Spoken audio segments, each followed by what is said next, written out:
World osteoporosis day प्रत्येक वर्ष October 20 तारीख में पालन करा जाए। प्रथम 1996 मसीह यूके रे एटा स्टार्ट होता है कंट्री लोक मैंने ऑस्टियोपोरोसिस को गुरुत्व देकी यही दिन को पालन करुले। Subsequently next year 97 1997 European country जोगदेले सपोर्ट कले धीरे धीरे अन्य कंट्री मैंने सपोर्ट कले। 1969 WHO द्वारा यहाँ स्पॉन्सर्ड हो प्रत्येक वर्ष अक्टोबर 20 तारीख में वर्ल्ड ऑस्टियोपोरोसिस डे पालन करा जाए। ऑस्टियोपोरोसिस हूँ हाड़ बा अस्थि मज्जा संबंधी एक रोग। आमर जमी गोटे गछटा बुढ़ा होगले भितरटा फंपा हो जाए, बाहर मोटा थी कि भितरटा फंपा होमती बयस बढ़ला हाड़टा भितर फंपा हो जाए, ताको ऑस्टियोपोरोसिस कह जाए। गोटे हाड़टार दुईटा जिनस अच्छी, भीतर जिनस और बाहर जिनस। बाहर जिनसा स्ट्रंग थाए और भीतरटा कैविटी भाया होता है, जो थे कि आम गोटे जेली भाया जिनस थाए जो ब्लड सेल बा रक्त तैयारी हुए। तो यही जिनसटा धीरे धीरे फंपा हो जाए और हाड़र रक्त तैयारी करने शक्ति कमी जाए, बोन स्ट्रेंथ कमी जाए और बोन मास कमी जाए, माने टोटाल हाड़र अमाउंट कमी जाए, जो द्वारा कि हाड़ दुर्बल हो जाए और से लोक विभिन्न प्रकार फ्रैक्चर बा हाड़ भांगा समस्यार सम्मुखीन हुए। प्रकृत में ऑस्टियोपोरोसिस हूँ एक साइलेंट डिजीज, यार कौन लक्षण न थाए। जितेबाला आम जनकर फ्रैक्चर हो जाए तापर आम परीक्षा करूँ देखुचे रोगटा ऑस्टियोपोरोसिस अलरेडी तार हो। WHO गुरुत्व देती जे फ्रैक्चर हवा पूर्व यह डिटेक्ट करा जाए और प्रकृत चिकित्सा करा जाए ताहले ये रोग प्रिवेंट करहब। कारण जड़े लोकर जदि जड़े मेन लोक आर्मी मेंबर अच्छी तार फ्रैक्चर हो गला, से बसीगला ताहले ता परिवार चलना कष्ट हो जाए। से विभिन्न समस्या मात्र हुए से रोगीर धीरे धीरे गोटे फ्रैक्चर हेल्ले सब्सिक्वेंटली आउरी अन्य बोन फ्रैक्चर हमार संभावना थाए और से पड़ी पड़ी पड़ी पड़ी से गोटे जिन फंपा बढ़ी जाए, जो द्वारा कि अन्य हाड़ गुड़ा ऑस्टियोपोरोसिस डेभलप करे। आमर ये जो हाड़ तैयारी हबारे बहुत गुड़े जिनस दरकार हुए, यथा कैल्शियम, विटामिन डी, प्रोटीन एवं किछिटा hormone, ACTH, growth hormone, thyroid hormone ये सब जिन दरकार हुए एवं सेक्स हार्मोन जैकि इस्ट्रोजेन एवं प्रोजेस्टेरोन एवं टेस्टोस्टेरोन ये हार्मोन द्वारा बोन तैयारी प्रक्रियाटा बढ़ी जाए। हाड़टा जो बढ़े तार bone resorption and bone formation हुए, माने किछिटा तैयारी हुए आ किछिटा नष्ट है। आम जमी गोटे गचर पत्र सुखीगला कि मरीगला आम काढ़ी दौचु, जो द्वारा कि आउ कहली पत्र तैयारी हुए, से भाया हाड़र कंटिन्यूअसली गोटे रिजर्सन चलता है। हाड़टा खाई जाए और नष्ट कर दि जाए, जोड़ा बाहर जाए, खराब हाड़टा बाहर कर दि जाए, जो द्वारा कि नुआ हाड़ तैयारी हुए। एमती ग्रोथ हो जड़े लोकर 20 वर्ष पर्यंत फाइनाल ग्रोथ हुए। तापर से जड़े लोकर 20 वर्ष पर पुरुष हो कि स्त्री हो आउ हाइट बढ़े ना, हाड़टा छोट हाड़टा बढ़ी बढ़ी लंबा हुए, लोकटार हाइट बढ़े, 20 वर्ष पर आउ बढ़न। किंतु 30-35 वर्ष पर धीरे धीरे रिजर्सन स्टार्ट हुए, मैंने बोनटा खाई जाए, जो खराब बोन से बाहर जाए और नुआ बोन तैयारी हुए। यही प्रक्रियाटा चालू रहे।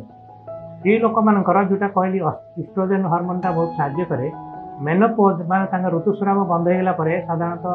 42, 45, 48 मैक्सिमम 50 वर्ष भितर से हार्मोन जो कमी जाए बंद हो जाए तापर हाड़टा जल्दी जल्दी फंपा हो जाए। तो पुरुष लोक पाखे यही रोगटा साधारणतः टे वयस्क लोक देखा जाए 60, 65, 70 वर्ष पर, किंतु स्त्री लोक मानकर 45, 55, 50 पर यहाँ आरंभ हो जाए। आउ 70 वर्ष पर 2 जन क्षेत्र में सेम। तो समस्त पुरुष एवं स्त्री समस्त आम ये जो कहली विटामिन कैल्शियम यही न्यूट्रिएंट्स गुड़ाक रेगुलारली सप्लीमेंट करने दरकार। कारण आम जो खाद्य खाऊँ से संपूर्ण रूप से यथेष्ट परिमाण में कैल्शियम न थाए। विटामिन डीटा आमर चर्म खरा बाजिले तैयारी हुए, किंतु बहुत लोक फुलसार्ट पिंधती, एसी रे रुहती, बाहर बुलती, खरा देह बाजेनी वर्ष वर्ष धरी, जो द्वारा विटामिन अभाव, विटामिन डी अभाव होता है। आउ किसी अच्छा खरारे बुलले भी सनस्क्रीन लगाती, जो द्वारा कि सूर्यकिरण देह को जापे। से विटामिन डी अभाव सब थे। विटामिन डी गोटे एमती उपयोगी जिनस जोटा कि बहुत प्रकार रोग को प्रतिरोध करे। डायबिटीज, ब्लड प्रेशर, इवन केतरा कैंसर तथा ब्रेस्ट कैंसर आउ लंग्स कैंसर, एगुड़ा थायराइड कैंसर एगुड़ा को सी प्रतिरोध करे। तेणु यही विटामिन डी जिनटा सब सप्लीमेंट हो रही कैल्शियम सफिशिएंट परिमाण थी कैल्शियम कारण आम जो खाद्य खाऊ से कैल्शियम विभिन्न विशेष परिमाण न थाए यह साधारणतः क्षीर जातीय क्षीर तैयारी छेना योगर्ट एगुड़ाक थाए छोट माछ आउ फल किसी गुड़ाक थाए कैल्शियम से जिन गुड़ा जेहेतु सब उपयुक्त परिमाण खाऊना तो सब आम कैल्शियम विटामिन डी अभाव ही थाए हाड़टा से दुर्बल हो जाए बयस है हाड़ शक्त रखापी ऑस्टियोपोरोसिस नवापाई जिते प्रकार अच्छी कहली खाद्य तो एक मुख्य उपादान खाद्य सफिशिएंट रहा दरकार जो कि आम विटामिन कैल्शियम प्रोटीन सफिशिएंट परिमाण रहा दरकार ता सत्वे आमको रेगुलर एक्सरसाइज करिया को पड़ो जमी गोटे जिनस नुआ मेसीन टे आप यूज न कर रखिदे तार जाम हो जाए तार धीरे धीरे खाई जाए जंग लग जाए से भाया हाड़टा को जब आप यूज न करेंगे मंस पशि यूज न हम तार शक्ति धीरे धीरे कमिज दुर्बल हो कहुए कि प्रत्येक दिन आमर एक्सरसाइज किसी 30 ରୁ 40 मिनिट करवा निहाती दरकार एवं सप्ताह गोटे सप्ताह 150 मिनिट निहाती करवा दरकार विशेषतः स्ट्रेचिंग एक्सरसाइज आम टेकिले साइक्लिंग कले स्विमिंग कले दौड़िले बा ये जो मांसपेशी जो व्यवहार होगा और रक्त संचालन बढ़ो से भाया एक्सरसाइज रेगुलाली करवा दरकार खाद्यपेय करवा दरकार किसी मेडिसिन आम सप्लीमेंट करके देवा कथा जदि जनकर ऑस्टियोपोरोसिस ऑलरेडी हो आम तीन प्रकार परीक्षा अच्छी जो द्वारा कि आम डायग्नोसिस करूँ तथा गोटे हूँ बोन मिनरल डेंसिटी BMD कहती जो कि आम जापर डेक्सा स्कान द्वारा डुआल एनर्जी एक्सरे एब्जॉर्प्शनमेट्री जो द्वारा कि मनुष्य देह गोटे एक्सरे रेडिएशन दि जाए और तार कौ हाड़टा दुर्बल अच्छी से हे तो गोटे स्पाइन हाड़टा 50% दुर्बल अच्छी आउ जंघर हाड़टा 60% दुर्बल अच्छी कि हाथर रिस्टा 80% दुर्बल अच्छी अन्य हाड़ विभिन्न प्रकार हाड़ विभिन्न प्रकार दुर्बलता हो पारे तो सबुठ नॉर्मली कौन हुए ऑस्टियोपोरोसिस आमर मेन बोन रे हुए लंग बोन एवं स्पाइन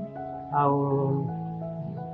पेल्विस एवं डिस्ट एवं छोट छोट आंगुली रे बा गोड़ आंगुली रे बा मुंडरे ये ऑस्टियोपोरोसिस प्रायतः हुए ना तो फ्रैक्चर गुड़ा युड़ाक बेसी हुए से आमर आकु प्रिवेंट करने खाद्य कहली औषध दिहब और डायग्नोसिस पर सप्लीमेंट मेडिसिन दिहब विभिन्न प्रकार मेडिसिन आजिकल अच्छी डिस्पोनेट दि जाए